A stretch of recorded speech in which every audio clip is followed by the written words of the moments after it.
ഒന്ന് ജനുവരി 17 ഫ്രാൻസിലെ പോണ്ടുമെയിൽ ഗ്രാമത്തിലാണ് പ്രത്യാശയുടെ മാതാവ് 6 കുട്ടികൾക്ക് പ്രത്യക്ഷപ്പെട്ടത്. 1870 കാലഘട്ടം ഫ്രഞ്ച് പേർഷ്യൻ യുദ്ധകാലഘട്ടമായിരുന്നു. പേർഷ്യൻ സൈന്യം ഫ്രാൻസിലെ 2/3 ഭാഗം കരസ്ഥമാക്കി. ഫ്രാൻസിലെ ഒരു ചെറുഗ്രാമമായിരുന്നു പോണ്ടുമെയിൽ. യുദ്ധത്തെ ഭയന്നാണ് ആ ഗ്രാമവാസികൾ കഴിഞ്ഞിരുന്നത്. അവിടുത്തെ വികാരിയച്ഛൻ പരിശുദ്ധ അമ്മയുടെ മാധ്യസ്ഥം യാചിച്ചുകൊണ്ട് പ്രാർത്ഥിക്കുവാൻ ജനങ്ങളോട് ആവശ്യപ്പെട്ടു. അതനുസരിച്ച് അവിടുത്തെ കുട്ടികൾ പരിശുദ്ധ അമ്മയോട് പ്രാർത്ഥിക്കുവാൻ തുടങ്ങി.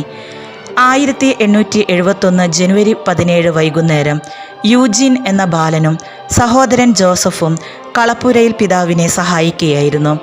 ആ സമയത്ത് യൂജിൻ പിതാവിൻ്റെ ധാന്യപ്പുരയിൽ നിന്ന് പുറത്തിറങ്ങി നക്ഷത്ര നിബിഡമായ ആകാശത്തേക്ക് നോക്കിയിരിക്കുമ്പോൾ പെട്ടെന്ന് തന്നെ സുന്ദരിയായ ഒരു സ്ത്രീ അവനെ നോക്കി പുഞ്ചിരിക്കുന്നതായി തോന്നി.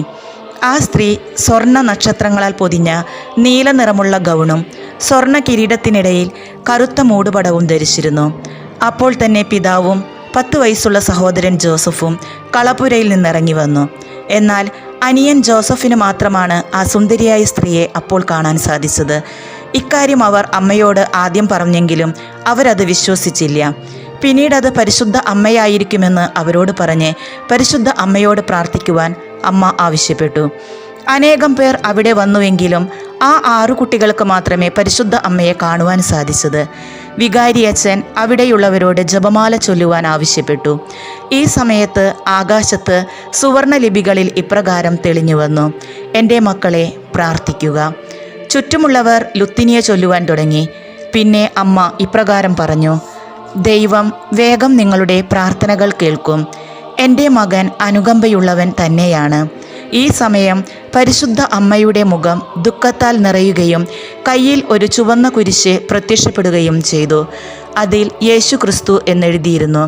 പിന്നീട് ആ കുരിശ് അപ്രത്യക്ഷമാവുകയും അമ്മയുടെ കയ്യിൽ 2 വെളുത്ത കുരിശുകൾ പ്രത്യക്ഷപ്പെടുകയും ചെയ്തു.